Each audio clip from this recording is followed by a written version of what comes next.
Good morning, students. This is second part of chapter biotechnology. Today we are going to discuss about some principles of genetic engineering. You probably appreciate the advantage of sexual reproduction over the asexual reproduction. The former provides opportunity for variation and formulation of unique combination of genetic setup, some of which may be beneficial to the organism as well as the population. तो ये आप सभी ने हमने पढ़ाई था recent classes में, जो सेक्शुअल रिप्रोडक्शन के जो बहुत सारे फ़ायदे होते हैं ओवर द एसेक्सुअल रिप्रोडक्शन। और जो सेक्शुअल रिप्रोडक्शन है ये वेरिएशन को अलाउ करती है, अपॉर्चुनिटी देती है ताकि नई वेरिएशन जो हैं वो खुल के आएँ सॉरी, नए जो यूनिक कम्बिनेशंस हैं जेनेटिक सेटअप के वो हों, जो कि इनमें से कुछ ऑर्गेनिज़म या फिर पूरी की पूरी पॉपुलेशन के लिए बहुत ज़्यादा बेनिफिशियल भी हो सकते हैं। Asexual reproduction preserve the genetic information while sexual reproduction permit variation. बिल्कुल सही बात है, एसेक्सुअल रिप्रोडक्शन वेरिएशंस को अलाउ नहीं करती, वो सिर्फ जेनेटिक इन्फॉर्मेशन को प्रिजर्व करके रखती है। जैसी एक जो जीन्स एक पेरेंट के हैं हज़ारों साल पहले, एसेक्सुअल रिप्रोडक्शन में वही बाद में भी बिल्कुल सेम रहेंगे। कोई नेचर की वजह से उनमें कोई कोई केमिकल वेरिएशन आ जाए तो अलग बात है, वरना उनमें वेरिएशन नहीं आती। सेक्शुअल रिप्रोडक्शन क्या करती है, वेरिएशंस को अलाउ करती है ताकि डिफरेंट तरह के कम्बिनेशंस आ सके और जो ऑर्गेनिज़म है वो और ज़्यादा बेहतर अपने को बना सके और जो चेंजिंग एनवायरनमेंट है उसमें ज़िंदा रह सके। Traditional hybridisation procedures used in plant and animal breeding very often lead to inclusion and multiplication of undesirable gene along with the desired gene. The technique of genetic engineering, which include creation of recombinant DNA, use of gene cloning, gene transfer, overcome this limitation and allow us to isolate and introduce only one or a set of desirable gene without introducing undesirable gene into the target organism. Yes, this is very very important, and you write down this and you underline this topic and write down in notebook. क्या कह रहे हैं ये, कहते हैं जो traditional hybridisation होती है, जो मतलब एक नॉर्मल हाइब्रिडेशन करते हैं हम प्लांट या एनिमल्स के अंदर, प्लांट ब्रीडिंग या एनिमल ब्रीडिंग के अंदर, जो हमने पीछे पढ़ा भी था, जैसे कि था collection of germplasm, selection of parent hybridisation, वो मेथड पढ़े थे हमने।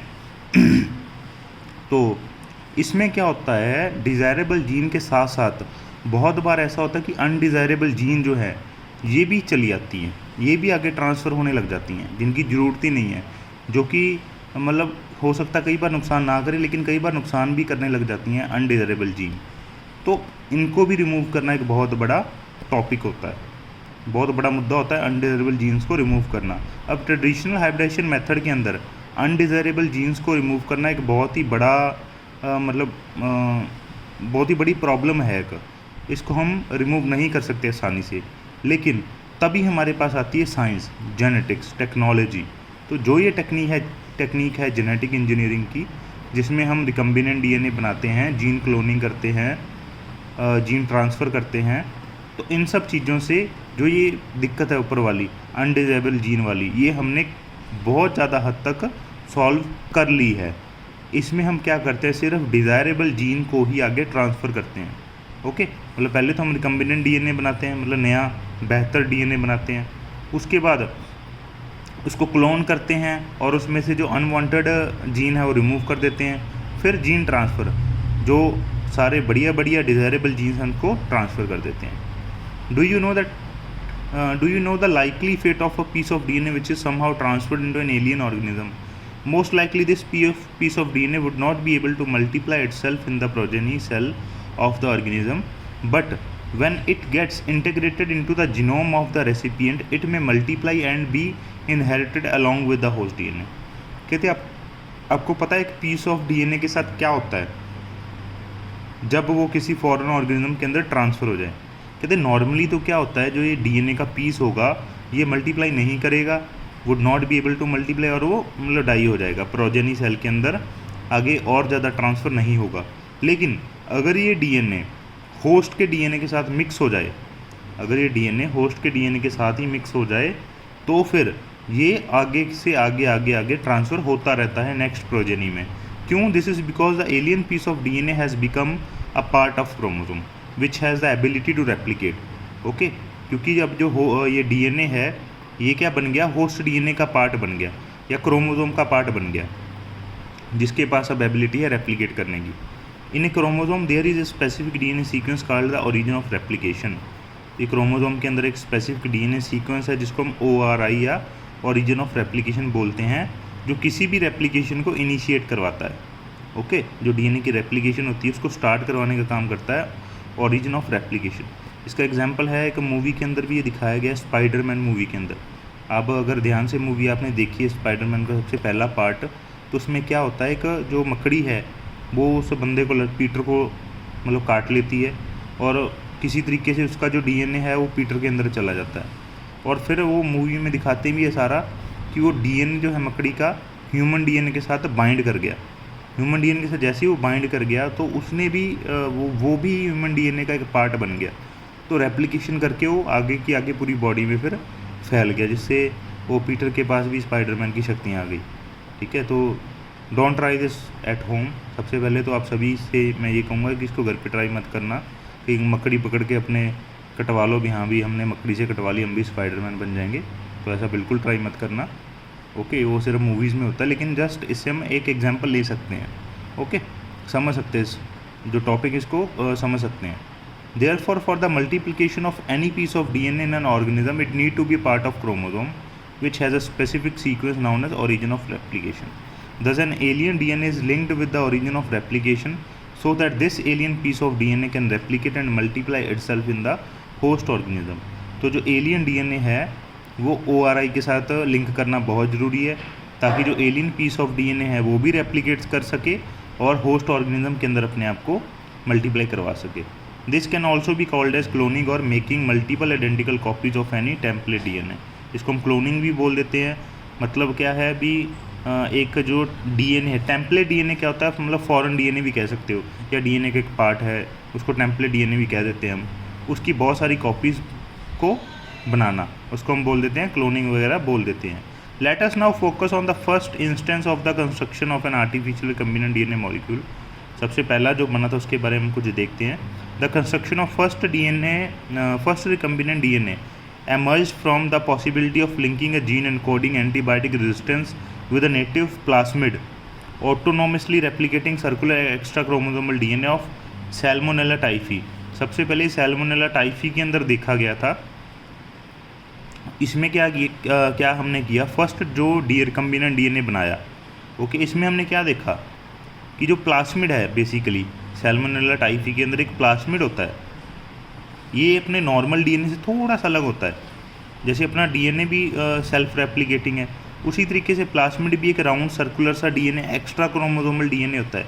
ये जो हमारा क्रोमोसोमल डीएनए होता है जो हमारे सारे कैरेक्टर्स को कंट्रोल करता है, उसके अलावा सैल्मोनेला टाइफी के पास एक अलग से डीएनए पड़ा होता है जिसको हम बोलते हैं प्लास्मिड।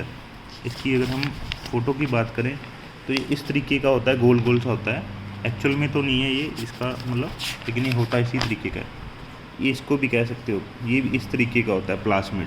ओके, तो इस तरीके का होता है। और Stanley Cohen and Herbert Boyer accomplish this in 1972 by isolating the antibiotic resistant gene by cutting out a piece of DNA from the plasmid which was responsible for conferring antibiotic resistance। बिल्कुल, तो ये क्या है, जब Salmonella typhi को antibiotics दिए जाते थे तो उसके डीएनए के पास एक ऐसा मतलब जीन था, रेजिस्टेंट जीन, जो एंटीबायोटिक को रेजिस्ट करता था, जिसके कारण एंटीबायोटिक्स का सैल्मोनेला टाइफी पे कोई असर नहीं हो रहा था। तो साइंटिस्टों ने देखा भी क्या चक्कर है भी, टाइफी सैल्मोनेला टाइफी पे एंटीबायोटिक का असर क्यों नहीं हो रहा। तो उन्होंने देखा उसके अंदर एक जीन है, एक स्पेसिफिक प्लास्मिड डीएनए के ऊपर स्पेसिफिक जगह पे एक जीन है, ओके, जो एंटीबायोटिक को रेजिस्ट कर रही है। The cutting of DNA at specific location become possible with the discovery of the so called molecular scissor restriction enzyme. और उसके बाद हमने क्या किया, रिस्ट्रिक्शन एंजाइम्स आ गए हमारे पास, जिसकी वजह से ये पॉसिबल हो गया कि जो डीएनए का वो पार्ट है जो रेजिस्टेंस दे रहा है ऑर्गेनिज्म को, हमने उसको कट कर लिया।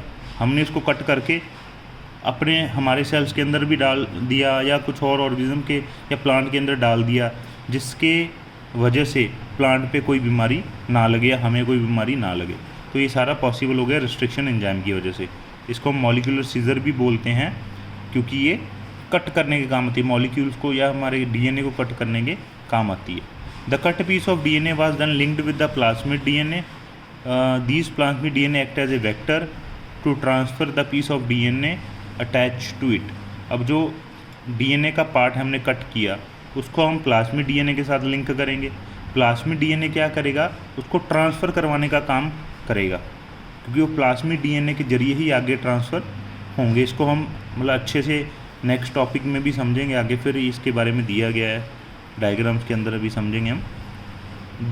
These plasmid DNA act as vector. Okay, you probably know that mosquito act as an insect vector to transmit the malaria parasite into human body. बिल्कुल इसी तरीके से एग्जाम्पल है, आपने देखा होगा जैसे एक मॉस्किटो है, ये मलेरिया को हमारी बॉडी में ट्रांसफ़र करता है, लेकिन मॉस्किटो को खुद तो मलेरिया नहीं होता ना। ओके, तो वो मॉस्किटो क्या है, सिर्फ वेक्टर का काम करता है, मतलब ट्रांसफ़र का काम करता है, जिसको खुद को कोई प्रॉब्लम ना हो लेकिन वो सिर्फ ट्रांसफ़र करे, इसको हम वेक्टर बोल देते हैं। ओके, तो उसी तरह से plasmid can be used as a vector to deliver an alien piece of DNA into the host organism. The linking of antibiotic resistant gene with the plasmid vector become possible with the enzyme DNA ligase. अब जो हमने DNA cut कर लिया उसको plasmid के साथ भी attach किया है, वो अटैच कैसे कर पाए हम, एक हमारे पास एंजाइम है डीएनए लाइगेज, इस एंजाइम की वजह से ही पॉसिबल हो गया कि जो कट पीस ऑफ डीएनए है हमने उसको प्लाज्मिड के साथ अटैच कर दिया, which act on cut DNA molecule and join their ends. ये देखिए, ठीक है, this makes a new combination of circular autonomously replicating DNA created in vitro and is known as recombinant DNA. और इसी को हमने क्या बोल दिया, recombinant DNA. When this DNA is transferred into E. coli, a bacterium closely related to Salmonella, it could replicate using the new host DNA polymerase enzyme and make multiple copies. The ability to multiply copies of antibiotic resistant gene in the E. coli was called cloning of antibiotic resistant gene in E. coli। हाँ, बिल्कुल simple सी बात है। अब वो जो DNA था हमने अब ट्रांसफ़र कर दिया E. coli के अंदर, अब वो E. coli के अंदर भी जाके अपनी कॉपियाँ बनाने लग गया।